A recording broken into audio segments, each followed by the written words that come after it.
पूर्व सीएम जीतन राम मांझी ने deputy CM Tejashwi Yadav के सामने खुले मंच से शराबबंदी खत्म करने की मांग उठाई है।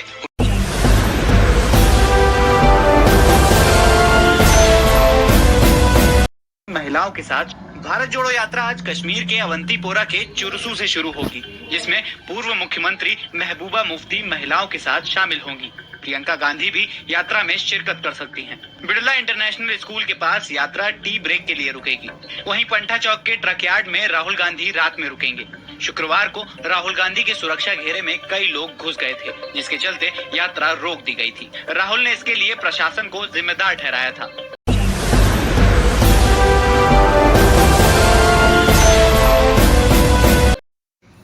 पूर्व सीएम जीतन राम मांझी ने डिप्टी सीएम तेजस्वी यादव के सामने खुले मंच से शराबबंदी खत्म करने की मांग उठाई है। उन्होंने कहा कि शराबबंदी से राजस्व को काफी नुकसान हो रहा है। कि सब लोग आवाज थी, अगर उनका खाए पिए का प्रबंध न करवाए तो वो न ठहरता थे और न ठहरता थे तो विदेशी मुद्रा से हमारी क्षति होते, ये हम काल से आई है।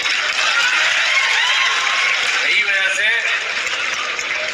तेजस्वी बाबू हम समझे कि तू अगर कहा बाबू अगर चाहिए हो सको हम हूँ भीतरे भीतरे जाकर के हम हूँ बात हम कहा माननीय मुख्यमंत्री जी ने कहा देते कि एकरा पर रिस्ट्रिक्शन न लगावे के चाहिए। दरअसल तेजस्वी यादव बौद्ध महोत्सव का शुभारंभ करने गया पहुंचे थे। कार्यक्रम में जीतन राम मांझी भी मौजूद थे।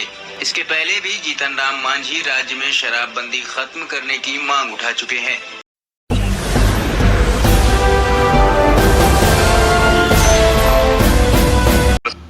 एक बच्चे का पिता नाबालिग किशोरी के साथ शादी रचाने वाला था। पुलिस को सूचना मिली तो दुल्हन को नाबालिग बताकर शादी रुकवा दी गई। दूल्हे को बिना दुल्हन के ही घर लौटना पड़ा। इसका वीडियो सोशल मीडिया पर शुक्रवार को तेजी से वायरल हो रहा है। मामला गुरुवार का बताया जा रहा है। दरअसल नूरसरा थाना क्षेत्र के म्यार गांव निवासी एक बच्चे का पिता नाबालिग से शादी रचाने पटना जिला के जगदम्बा स्थान गुरुवार को पहुंचा था। दोनों पक्षों की रजामंदी से शादी की रस्म निभाई जा रही थी। तभी किसी ने पुलिस को सूचना दे दी कि नाबालिग की शादी हो रही है। इसके बाद 112 डायल की पुलिस जगदम्बा स्थान पहुंची और शादी को रुकवा दिया गया। इसके बाद दूल्हे को वापस बिना दुल्हन के ही लौटना पड़ा। नाबालिग किशोरी चंडी थाना क्षेत्र की बताई जा रही है।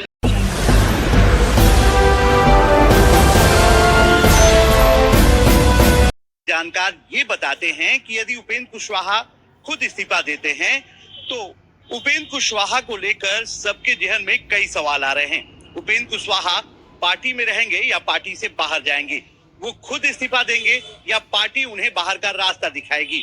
राजनीति के जानकार ये बताते हैं कि यदि उपेंद्र कुशवाहा खुद इस्तीफा देते हैं तो उनकी जो बिहार विधान परिषद की सदस्यता है वो चली जाएगी, यानी कि वो फिर से पूरी तरह से जदयू से अलग थलग हो जाएंगे।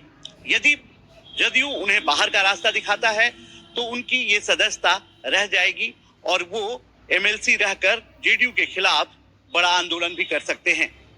ऐसे में उपेंद्र कुशवाहा ने तीसरा रास्ता अख्तियार किया हुआ है। उपेंद्र कुशवाहा ने ये कहा है कि वो पार्टी में रहकर पार्टी को मजबूत करेंगे।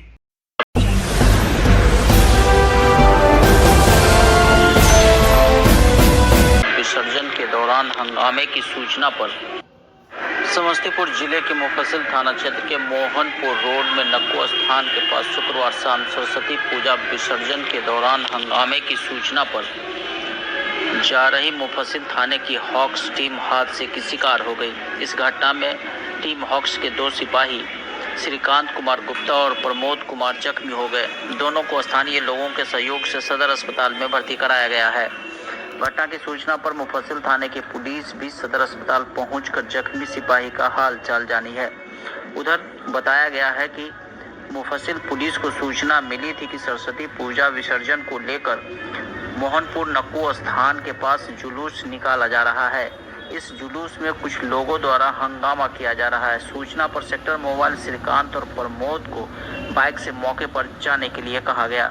बताया गया है कि दोनों मौके पर पहुंचकर जैसे ही सड़क पार कर रहे थे, इसी दौरान शहर की ओर से आ रही एक बाइक ने उन्हें ठोकर मार दी, जिससे दोनों गंभीर रूप से जख्मी हो गए। हल्ला होने पर आसपास के लोगों ने दोनों को सदर अस्पताल पहुंचाया।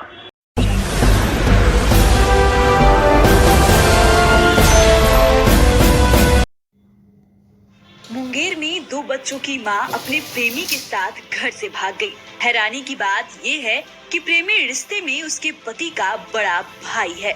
महिला अपने साथ दोनों बच्चों, रुपए, जेवरात और घर में रखे चावल दाल भी अपने साथ ले गई। दोनों बच्चा को लेकर चला गया। घर का जितना सामान था, खाने पीने वाला जेवर जाल जो भी था, सब खाली घर करके वो चला गया है। घर में कुछ नहीं तक छोड़ा है वो। जानकारी के मुताबिक करीब 3 साल से दोनों की फोन पर बातचीत होती थी। कई बार पति से भी इस बात को लेकर महिला की लड़ाई हुई है। पीड़ित पति ने प्रशासन से न्याय की गुहार लगाई है। कांग्रेस को मजबूती देना है, भाजपा का विरोध करना है।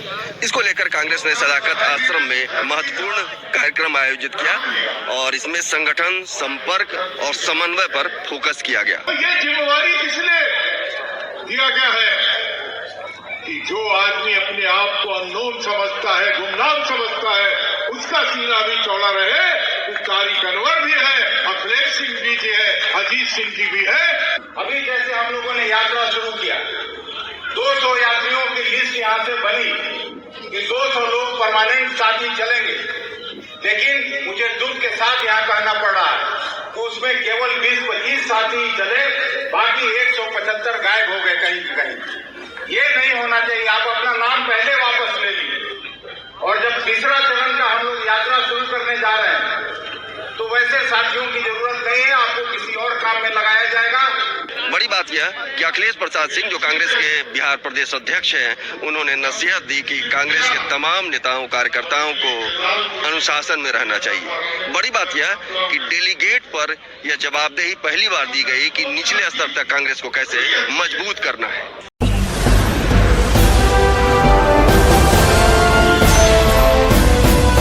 सीएम नीतीश कुमार की अध्यक्षता में आज कैबिनेट की बैठक हुई। इस बैठक में कुल 21 एजेंडों को मंजूरी दी गई। इस बैठक में कुल 21 एजेंडों पर मुहर लगी, जिसमें सबसे अहम है बजट सत्र। सरकार ने 24 फरवरी से बिहार विधानमंडल का बजट सत्र बुलाया है। इसके अलावा कैबिनेट ने पथ निर्माण विभाग के सहायक अभियंता सुनील कुमार सिन्हा को सीबीआई कोर्ट से दोषी करार दिए जाने के बाद सेवा से बर्खास्त कर दिया। वहीं डॉक्टर मीता दत्ता, जो अनुमंडलीय अस्पताल फुलपरास में चिकित्सा पदाधिकारी के पद पर कार्यरत थीं, उन्हें भी बर्खास्त कर दिया गया है। मीता जुलाई 2016 से ही अनुपस्थित थीं। साथ ही सरकार ने कई विभागों में नए पद सृजित करने का भी निर्णय लिया है।